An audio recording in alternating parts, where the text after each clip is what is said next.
have him on microphone, going live. Josh, great to see you. How good is that win? Yeah, listen, a win's a win.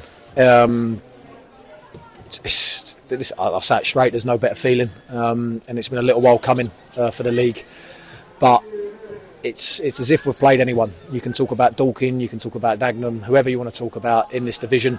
Every game's going to be tough, every game's going to throw up a different test, and listen, as I say, a win's a win, and we're really, really pleased. We're really, really pleased to get that win over the line, but I haven't even looked at it, but I know that what I want to say is that's probably one defeat now in quite a lot of games. And people can throw about league and cups and whatever else, but competition, you go out in every game, you want to win every game, no matter what the competition is, and we're gaining a little bit of momentum, and that's the key word that I keep saying. I'm not sure if I've come on here and said that in recent weeks or it's sort of spread, but that's what I've been saying. But listen, that's 3 points, and that's all it is. That's all it is. It's 3 points that we now have to build on. We go again quickly on Tuesday. This is when the division really, really starts to test you, really starts to show what you're about as a group, as a club, as a team, and everyone associated that comes with that. So it's we've got a lot of games coming up, so we go Tuesday night and we come back here on Saturday.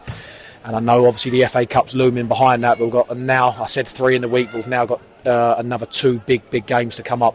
And today's result is only a good result when we back it up on Tuesday night, and that's what we have to do, So we go to a tough place on Tuesday, but talking about this, I'm pleased, of course I am, but all it is a win. All it is 3 points, and we have to keep building to keep adding the points to our total tally. I saw you in a huddle with all the staff as well. It's not just players, they're staff together. How important is that to you to celebrate a win with everyone? I've said from the start, I said right the way from day one of pre-season, if we want to talk just this season, that to be successful and to achieve anything, you have to be together and you have to be family. It's as simple as that. This is our family, and I include the fans in that. If I could get the fans in the huddle as well, I would. But we're all part of this. We're all part of this. It's not just the 11 that I start. I can't pick and please everyone every single week. I have a squad of what I have, and there's going to be disappointment, there's going to be frustration, there's going to be anger, but I need everyone to stick together, and that's my players, that's my staff, that's everyone with the football club, the fans, the owners. Everyone has to be pulling in the same direction, and that's what I've just said to them then. We're starting to just sort of, I don't want to use it, but I'll say that word, click, but we're just starting to come together. It was a big turnover. It was a big turnover in the summer. And if you want to talk about my turnover from sort of January last year, that we're looking at 18 plus. And to gel that together will always take a little bit of time. But I can slowly but surely start to feel that togetherness and that drive and direction, if you like, and the path that we need to get on. And that's what I've just said to them then, and I'm proud. I'm proud of them. I'm proud of the whole place today, as I have been over the last so many weeks. But all it is one football game and one win, So, as I always say, and I want everyone to know this, I want to stress this strongly now, we can't get too high with a win, and we can't get too low when we don't win. And I tried to make that clear at the start of the season when everyone was like, oh, you've won 1, you've won 2, you've won 3, you've not conceded. People telling me we're going to win the league. No, it's just a game. Let's just stay level pegging. Let's just stay on track with what we need to do. And winning football games is fantastic. And as I say, what I said at the start, it's one of the best feelings in the world. But, well, it is the best feeling in the world. Don't let my missus hear me say that. But as I say, going back to it, just take game by game. Game by game, don't get too high, don't get too low, and we keep going in the same direction, and we have to back up this 3 points with another positive performance, another positive result, hopefully on Tuesday night before we come back here next Saturday. Exciting to watch.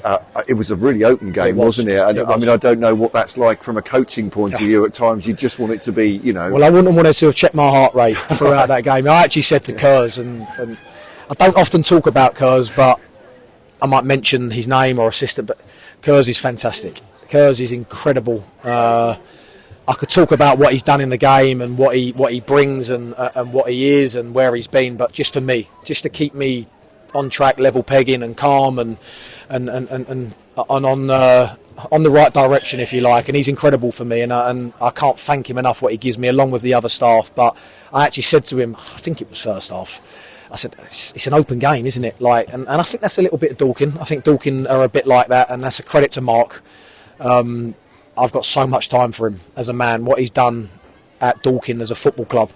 And I'm going off track here, but I want to make sure I get it in. But he's a top man. There ain't many people like him in football, but in the world. And I mean that in life, because he's a real proper man. And I could spend days with him I could talk to him all the time, but he's a good guy. And what he's done at this club, I don't think we'll ever see again. I'd be shocked if we see it again, what he's done with Dorking Wanderers. And I've seen it from the start. I was in and around it from the start for different reasons, and I'm always keeping an eye. And I got so much time for him, and he come here and he caused us some problems. And he had chances, his team had chances, as did we first half. But it was a good football game, wasn't it? It was a proper football game for the neutral and for anyone watching. It's not nice being on the sideline with your nerves and your heart rate, but I'm just obviously really pleased that we've come out of it on the right side, but they'll be fine. Dorking are a really good side, and they'll be right in the mix come the end, and he's got a good squad there. He's missing some players today, and they gave us a good test, but as I say, my boys stuck at it. We reacted well to going 1-0 down, and I'm really, really proud of them. A lot of football to be played before that FA Cup first round, but you've made your way into that. Grimsby away from home, they've beaten Gillingham today, they've beaten Manchester United earlier in the season. It's the FA Cup though, isn't it? I'm sure you'll back yourselves, but what would you make of that draw? Look, it's as a player, I've had some great days there. My last game, I believe, I think it was 4 or 5-1. I scored the last one. I think it was a penalty for Leyton Orient. And it's a great stadium in terms of you go there, you get a real old school feel. There's a big crowd, usually a big crowd for the level. The hotel that I believe we'll stay in is where I lived for a couple of months when I signed for Scunthorpe as a youngster from Charlton. And it's a game we're going to relish. Look, I don't want to talk too much about it because we've got 2 big league games that are our priority right now over this next week. But it's a game that we're going to relish and a game that we're going to go to win because it's a cup game, and we've done well so far in the FA Cup with a few rounds already. And they are doing well, and he's a good manager. I've come up against these sides as a player a few times, and I've kept an eye. I obviously watched the Man United game earlier in the season, and I've seen 1 or 2 bits since. You tell me they've now beat Gillingham today, which I was intrigued with that result. And he's a really good manager. He has a real good way of playing. They're expensive. They score a lot of goals. I see the other day that Grimsby, I think it's only Coventry before today that have scored more goals than them throughout the divisions, especially in the football in the Premiership through to the to League Two, the Football League, if you like, those top tiers. But listen, it's a game that we're excited for, and we really look forward to, and the fans deserve and the club deserves, and we'll go there with all the intentions of winning that and getting through to the next round. But for now, it's Enfield. We dust ourselves down now, we recover right like I've just told them there, and we go to Enfield with all the intentions of going to back up this result with another positive performance, as I say, and hopefully a positive result before we come back home here, where all of a sudden this place is becoming a really tough place to come, and it's a bit of a fortress, and it is, because the results are backing that up. So we have to continue that next Saturday, but first and foremost it's Tuesday night. Brilliant, Josh. Thank you so much, and congratulations on the win today. Thank you very much. So, it's Josh Wright.